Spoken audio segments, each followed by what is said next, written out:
अगर कोई एसआईपी से करना चाहे तो डेफिनेटली इसमें निवेश कर सकता है। जी, आज कुछ कंपनीज जहां पे 52 हफ्ते का उच्चतम स्तर एक बार फिर बना है, उसमें वेदांता शामिल है। 580 तो पहुंच ही गया है ये। आई रिमेंबर पिछले साल ये 250 के आसपास हुआ करता था। This stock is now at 580। आज भी 2% का इजाफा है। 52 हफ्तों का उच्चतम स्तर यानी कि अपने ऑल टाइम हाई के आसपास ही खरीदा है, इस समय कामकाज कर रहा है। दूसरा है फेडरल बैंक, 266 का लेवल है यहाँ पे करीबन आधा फीसदी की बढ़त देखने को मिल रही है। एक साल में अब तक 32% का रिटर्न ये दे चुका है स्टॉक। दोनों ही स्टॉक्स पे आपकी रणनीति क्या होगी विजय लक्ष्मी?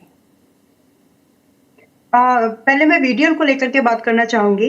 वीडीएल में देखिए, अगर डीमर्जर वाली न्यूज मतलब जल्दी हो जाती है या जब भी होगा फॉर दैट मैटर, तो इसमें इन्वेस्टर्स को एक वैल्यू अनलॉकिंग का मौका मिलेगा। सो मेरे हिसाब से जो इसमें है वो भी बने रह सकते हैं, जो नहीं है दे कुड ऑल्सो ट्राई, क्योंकि वो वैल्यू अनलॉकिंग आपके पैसे को एक वेल्थ के क्रिएशन में हेल्प करने वाली है। सेकेंडरी मार्केट में वो कैसे परफॉर्म करेंगे वो अलग बात है, लेकिन जितने भी स्टॉक्स आपके पास में हैं उसी ही प्रोपोर्शनल रेट में, उसी रेशियो में आपको वो स्टॉक्स मिलने वाले हैं जब भी जो भी कंपनीज लिस्टिंग होंगी आगे जाकर के। तो अगर आप वीडीएल को उस नजर से देखते हैं, सिमिलर व्यू मैं रिलायंस के बारे में भी रखती हूँ कि रिलायंस की जब कंपनीज, ये तो न्यूज में आ चुका है, सिमिलरली जब रिलायंस में भी ये डीमर्जर होंगे, अलग अलग लिस्टिंग्स जब होंगे, वही वैल्यू अनलॉकिंग हमको वहां भी मिलेगी। तो वीडीएल में तो अभी डेट अनाउंस नहीं हुई है ऑफकोर्स, लेकिन जो लोग चाहते हैं कि वे आपको मिल जाएगी, if you want to try, अगर डेट बात की नहीं की तो कोई कुछ नहीं कर सकता, but there is still potential.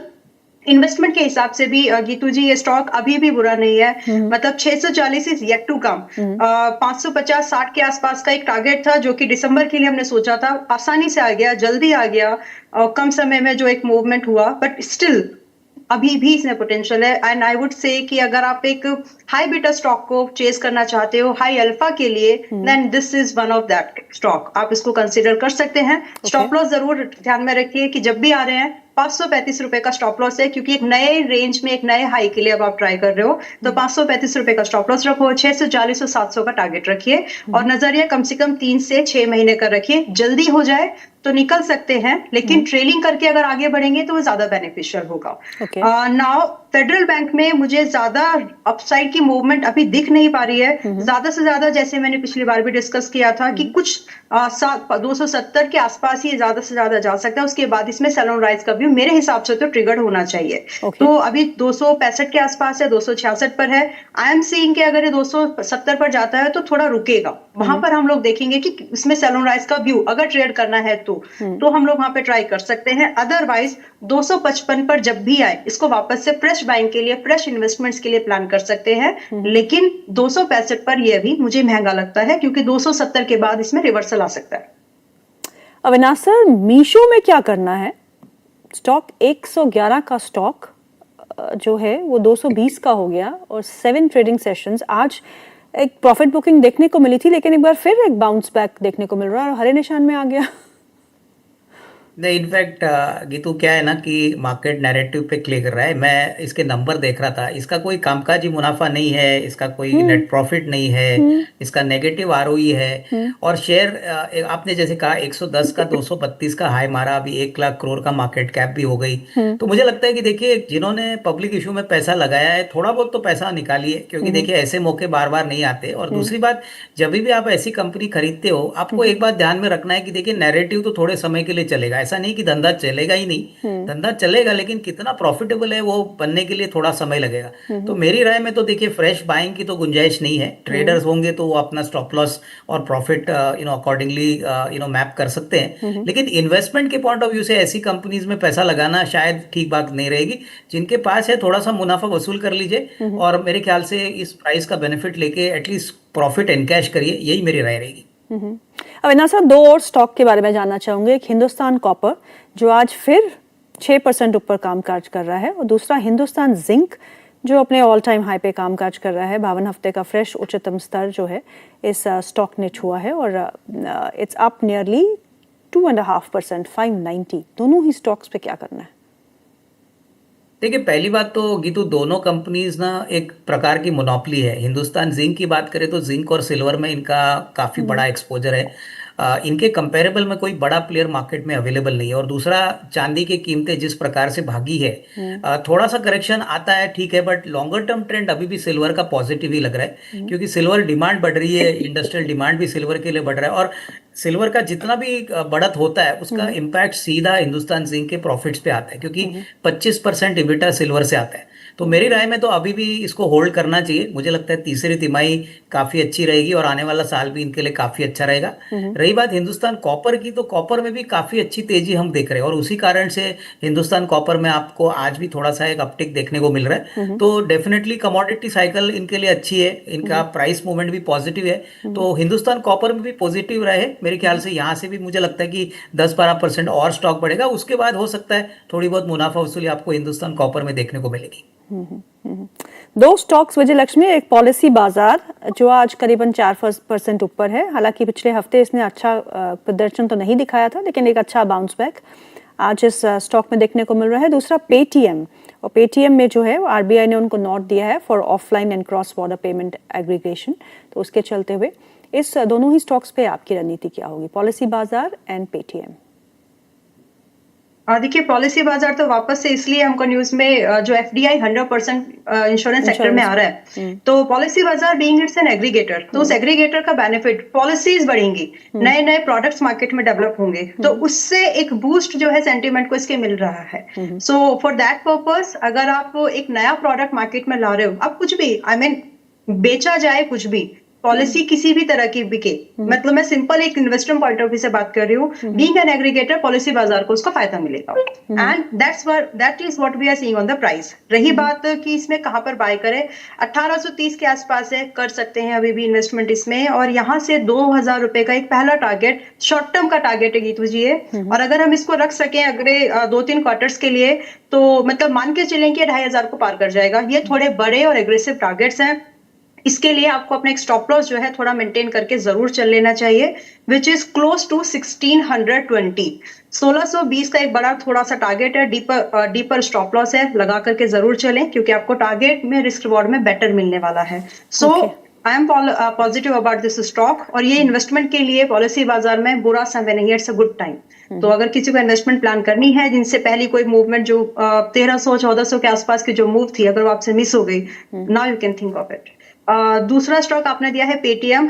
देखिए, पेटीएम अगेन ये एक ऐसा स्टॉक है जिसको 350 के आसपास मैंने बेच दिया था मई में, मतलब 2024 में, और वो रिग्रेट मेरे अंदर आज तक है। मतलब मैंने ऐसा क्यों किया, and I was holding this stock like anything कि हाँ इसके फंडामेंटल्स बहुत अच्छे हैं, everything I was tracking, but जब वो न्यूज आई थी ना, एक खराब सी news, then I thought okay this is done, Paytm का भी कुछ नहीं होने वाला है। बट आफ्टर दैट कि इनको ये आरबीआई की ये परमिशंस मिल गई है, सो मैं बीइंग एन इन्वेस्टर अपनी जर्नी आपको बता रही हूँ। आई हैव नो, मुझे बुरा नहीं लगता ये बताने में कि मेरी क्या मेरी इन्वेस्टमेंट मिस्टेक्स क्या रही हैं, इससे हो सकता है किसी को कुछ सीखने के लिए मिले।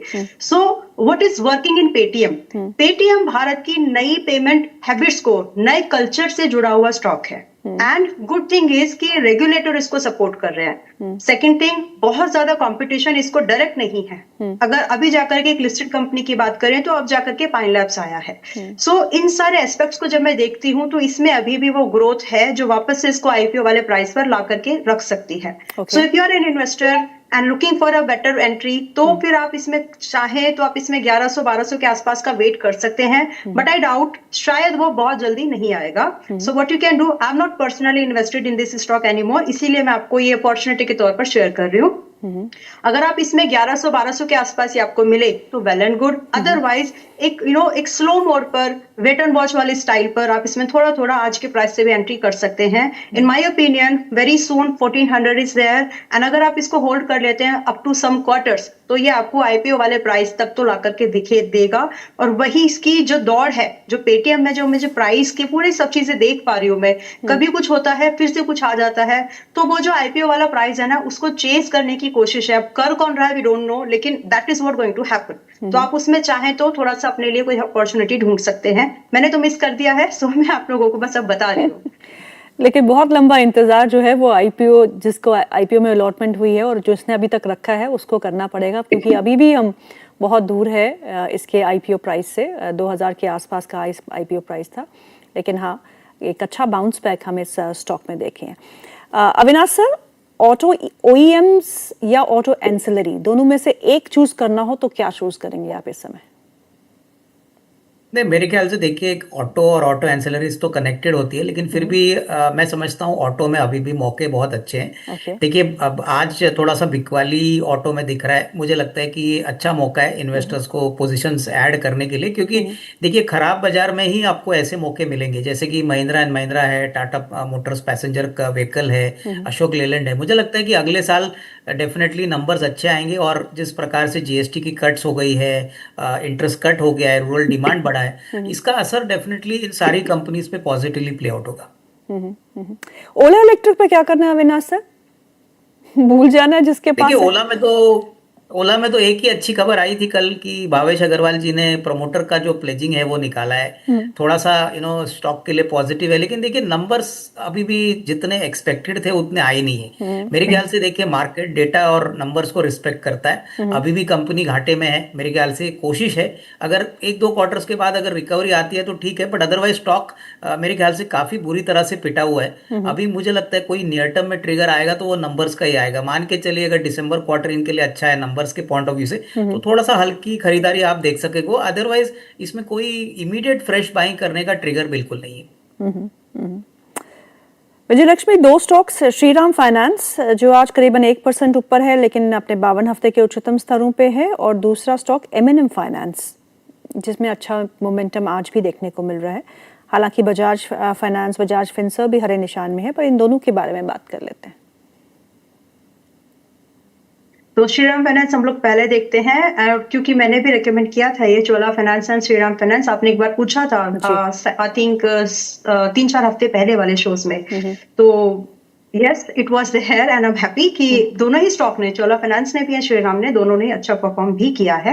Now what next, the million dollar question यहीं पर यही आता है कि आगे क्या करें। तो देखिए, एनबीएफसी स्टॉक्स में बने रहने की मेरी सलाह होगी, क्योंकि जो ये 20 बीपीएस का जो कट मिला है, दो ये बहुत, अगर आप सिर्फ चार्ट को देखें तो शायद ये बहुत महंगे लगेंगे, लेकिन अगर आप उसको, जो इसके साथ में न्यूज जुड़े हुए हैं, जो सेंटिमेंट्स, जो मैक्रो फैक्टर्स की तरफ से जो सपोर्ट आ रहा है, उसको अगर आप देखें, उसके साथ अगर आप इसको अलाइन करके देखें, तो अभी भी इनमें आपको जगह दिखेगी। मेरे हिसाब से श्रीराम फाइनेंस अभी भी 910 तक तो और स्ट्रेच करेगा। इसके बाद अगर आप आज फ्रेश एंट्री बना रहे हैं, आई एम नॉट श्योर कि आप 600 के आसपास आए थे या फिर 650 के आसपास आए थे, I am not sure, I don't know, but अगर आप फ्रेश एंट्री के बारे में देख रहे हैं तो इसमें 910 एंड 1000 को आप टारगेट कर सकते हैं। बट 1000 इज समथिंग थोड़ा सा ओवर एक्सपेक्टेड टारगेट है, लेकिन 910 is something achievable target down the line a couple of weeks. तो आप इस तरह से अपने ट्रेड को प्लान कर सकते हैं। But if you are an investor, ये अभी भी मौका है। जो मूवमेंट इन स्टॉक्स में होना है वो भारत की इस एनबीएफसी पूरी सेक्टर को लेकर के है, तो इनमें ग्रोथ है। अगर कोई सेक्टर पिक करने हो तो एनबीएफसी फाइनेंशियल सर्विसेज एक सेक्टर है जिसमें से आप पैसा लगा सकते हैं। ये उसी के one of the leading stocks है। एमएनएम फाइनेंस थोड़ा सा अभी, अगर आज डेली टाइम फ्रेम पर मैं इसको देखूं, 362 के आसपास है, and this is also a buy. अगर आप आसानी से एक टारगेट की एक्सपेक्टेशन रखना चाहते हैं, 390 कर सकते हैं, 360 पर है, क्लोज टू 10 to 12% का एक मूवमेंट आपको मिल जाएगा। नाउ इसके बाद जैसे आपका फर्स्ट टारगेट ट्रिगर होता है, it's a fresh bye also. अगर आपका फर्स्ट टारगेट जैसे ट्रिगर हो जाता है, you can chess for 430। Stop loss both इस केस में आपको रखना होगा 335 का। सो दोनों ही स्टॉक्स में, श्रीराम फाइनेंस एंड एमएनएम, दोनों में आपको ट्रेड का मौका भी है। और अगर आप एक इन्वेस्टमेंट के लिहाज से देखें तो आप इन दोनों स्टॉक्स में क्लोज टू 20 to 30% का down the line 1 year next दिसंबर तक मौके देख सकते हैं। 20 से 30%